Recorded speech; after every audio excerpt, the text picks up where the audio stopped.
Halo, selamat pagi anak-anak. Apa kabar kalian pada pagi hari ini? Semoga selalu dalam keadaan sehat dan tetap semangat untuk belajar. Hari ini kita akan mempelajari muatan bahasa Indonesia dengan materi dongeng. Kalian sudah pernah mendengar apa itu dongeng? Atau ada di antara kalian yang suka membaca dongeng?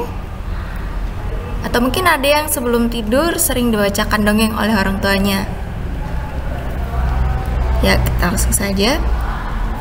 Dongeng adalah cerita yang tidak benar-benar terjadi atau cerita khayalan. Nah, dongeng pada umumnya bercerita tentang kehidupan pada zaman dahulu kala.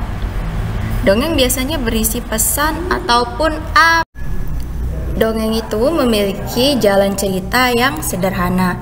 Nah, berikut merupakan jenis-jenis dongeng.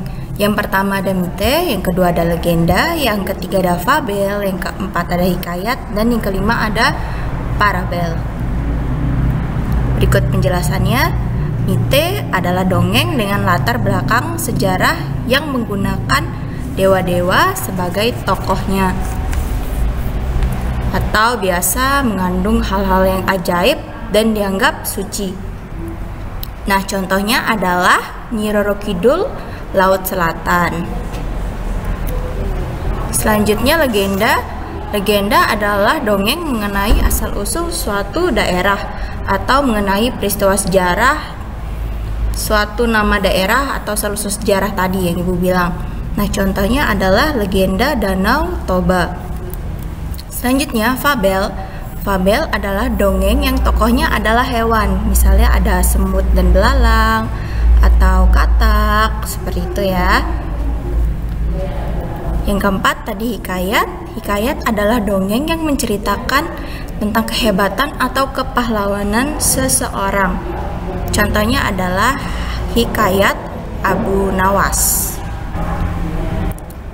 Nah, selanjutnya parabel. Parabel adalah dongeng yang menggunakan perumpamaan untuk menyampaikan pesan moral. Contohnya adalah hakim yang adil. Oke. Selanjutnya, unsur-unsur dongeng. Yang pertama, ada tokoh. Tokoh itu adalah pemeran yang ada di dalam dongeng. Contohnya semut dan katak. Jadi tokohnya dalam dongeng itu adalah semut dan katak. Selanjutnya yang kedua ada latar tempat, misalnya di mana kejadian itu terjadi. Yang kedua ada latar waktu, entah itu pagi, siang, atau sore. Selanjutnya adalah latar suasana. Latar suasana itu menggambarkan suasana yang terjadi pada saat dongeng berlangsung. Misalnya suasana yang menyenangkan atau mungkin suasana yang mencekam. Watak tokoh adalah sifat tokoh dalam dongeng tersebut. Nah, misalnya ada yang baik, ada yang jahat. Selanjutnya adalah alur. Alur itu adalah rangkaian peristiwa dalam dongeng, atau bisa kita bilang urutan peristiwa dalam sebuah cerita dongeng atau jalannya cerita dongeng.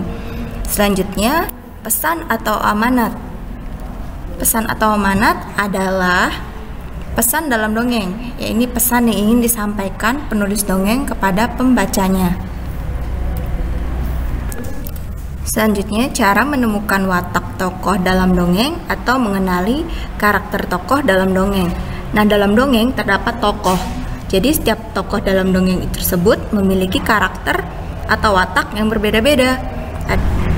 Ada karakter yang mendukung tokoh utamanya, ada karakter yang menentang tokoh utama, dan ada karakter yang netral atau tidak mendukung atau tidak menentang tokoh utama. Nah, selanjutnya tokoh dalam dongeng biasanya disampaikan secara langsung oleh pembuat dongeng, yaitu dengan memberi nama atau sebutan. Nah, karakter dalam dongeng tersebut ditemukan dengan banyak cara. Yang pertama adalah disampaikan secara langsung oleh pembuat dongeng. Yang kedua, melalui percakapan antar tokoh. Yang ketiga, disampaikan oleh tokoh lain. Yang keempat, pendapat tokoh lain. Selanjutnya, langkah-langkah menemukan pesan dalam rangkaian gambar seri. Yang pertama adalah kamu mengamati gambar dengan cermat. Jadi yang pertama kita lakukan adalah mengamati gambar tersebut dengan cermat. Yang kedua, memperhatikan urutan gambar. Jadi yang kedua ini kita memperhatikan urutan gambarnya, yang mana urutan pertama, urutan kedua, urutan ketiga, dan seterusnya. Yang ketiga, memahami setiap peristiwa pada gambar. Jadi kita harus memahami peristiwa pada masing-masing gambar. Misalnya pada gambar pertama menceritakan tentang apa, yang kedua dan ketiga selanjutnya.